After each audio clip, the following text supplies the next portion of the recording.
எனக்கு அன்பான சகோதர சகோதரிகளுக்கு நம் ஆண்டவர் இயேசு கிறிஸ்துவின் நாமத்தில் என் அன்பின் வாழ்த்துக்களை கூறுவதில் நான் மிகவும் மகிழ்ச்சி அடைகிறேன். இன்றைய நாள் செய்திக்கான வார்த்தை யாக்கோபு 1:12. சோதனையை சகிக்கிற மனுஷன் பாக்கியவான்.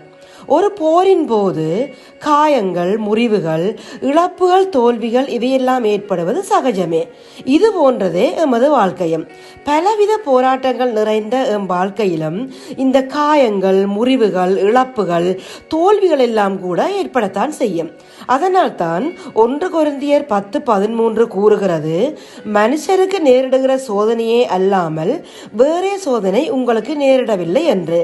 ஆதலால் இவை வருவது எம்மையோ எம் வாழ்வையோ அழித்து விடுவதற்கல்ல.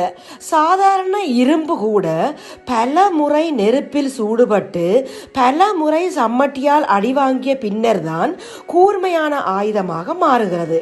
இல்லை, சூடுபடுவதும் அடிவாங்குவதும் எனக்கு சரிவராது என்றால் அது துருப்பிடித்த இரும்பாகவே மண்ணில் மக்கி போகும். ஆதலால் இக்காலத்து பாடுகள் இனி நம்மிடத்தில் வெளிப்படும் மகிமைக்கு ஒப்பிடத்தக்கவைகள் அல்ல. வாலிபன் ஒருவன் தன் வாழ்நாளில் பல துன்பங்களையும் அவமானங்களையும் அனுபவித்து மனதளவில் பெரிதும் நொந்து போய் இருந்தான். கடவுளே, நான் யாருக்கு என்ன பாவம் செய்தேன் என்று கண்ணீர் விட்டு அழுதபடி தன் வாழ்வை முடித்துக் கொள்ளலாம் என்ற முடிவோடு ஒரு மலையின் மேல் ஏறினான். திடீரென மகனே என்ற ஒரு குரல் கேட்டு திகைத்து போய் நின்றவன் எதிரிலே கடவுளே தன் முன் நிற்பதை கண்டான்.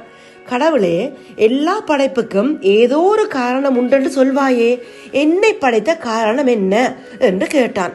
மகனே, நான் உனக்கு ஒரு கதை சொல்லவா என்று கடவுள் ஆரம்பித்தார்.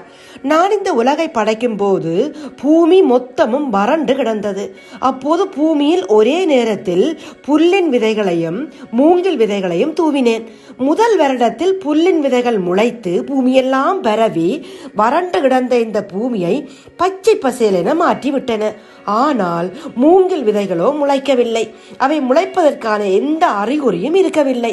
2வது வருடமும் பார்த்தேன். மூங்கில் விதைகள் அப்படியேதான் இருந்தன. அடுத்தடுத்த வருடங்களும் இதே நிலைமைதான். ஆனால் 5வது வருடம் பார்த்தபோது ஒரு மூங்கில் விதை மட்டும் முளைவிட்டிருந்தது. புட்களுடன் ஒப்பிடும்போது அது மிகவும் சிறிய ஒரு செடியாகவே இருந்தது. 6வது வருடம் பார்த்தபோது 100 அடிகளுக்கு மேல் வளர்ந்த மூங்கில் மரங்கள் பூமி எங்கும் வளர்ந்திருந்தன. புட்களை விட பல மடங்கு உயரமாக அவை வளர்ந்திருந்தன. 5 வருடங்களாக மூங்கில் விதைகள் ஏன் காத்திருந்தன? அவைகள் வெப்பம், மழை, நிலநடுக்கம், வெள்ளம் என்று எந்த காலநிலை ஏற்பட்டாலும் அதை சகித்து வாழும் ஆற்றலை 5 வருடங்களாக பூமிக்கடியில் கற்றுக்கொண்டிருந்தன. மிக உயரமாக வளர தம் வேர்களை பலப்படுத்தி கொண்டன. தம்மை போதிய அளவு பலப்படுத்தி கொண்டதும் முளைக்க ஆரம்பித்துள்ளன. இப்போது எந்த ஒரு பருவநிலை ஏற்பட்டாலும் அதை தாங்கிக் கொண்டு வாழும் சக்தியுடன் அவை வளர தொடங்கிவிட்டன. நான் படைக்கும் எந்த ஒரு படைப்புக்கும் நான் தரும் கஷ்டங்கள், அவமானங்கள் எல்லாம் அவற்றை பக்குவப்படுத்த நான் கொடுக்கும் பயிற்சிகள் தான் என்று கூறி கடவுள் மறைந்து விட்டார். இதை கேட்டுக்கொண்டிருக்கிற எனக்கு அன்பானவர்களே, எங்கள் தேவன் திராணிக்கு மேலாக நாங்கள் சோதிக்கப்படுகிறதற்கு இடம் கொடுக்கிறவர் அல்ல. அவர் தான் படைத்த ஒவ்வொரு படைப்புக்கும் தாங்க இயலாத எந்த சவாலையும் கொடுப்பதில்லை. இன்று உங்களில் யாராவது நாம் இவ்வளவாக சோதிக்கப்படுகிறோமே என நினைப்பீர்களானால் நீங்கள் இன்னும் முளைப்பதற்காக மண்ணில் பக்குவப்பட்டு கொண்டிருக்கும் அந்த மூங்கில் விதையை போன்றவர்கள். இந்த நம்பிக்கையோடு இப்போது நாங்கள் ஜெபிப்போம். எங்கள் அன்பின் பரலோக தகப்பனே, இந்த நாள் வார்த்தைக்காக உமக்கு சோத்திரம் அப்பா.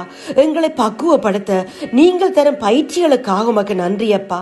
சோதிக்கப்படுகிற எவரும் தேவனால் சோதிக்கப்படுகிறோம் என்று சொல்லாதிருப்போமாக. நீர் ஒருவரையும் சோதிக்கிறவர் அல்ல, மாறாக எம்மை பக்குவப்படுத்துகிறவர் அப்பா. எப்பேற்பட்ட சோதனையையும் சகித்து நாங்கள் ஜெயமெடுக்க எங்களுக்கு கிருபை தாங்கப்பா. இந்த ஜெபத்தை இயேசுவின் நாமத்தில் எடுக்கிறோம் எங்கள் நல்ல பிதாவே. ஆமேன், ஆமேன், ஆமேன்.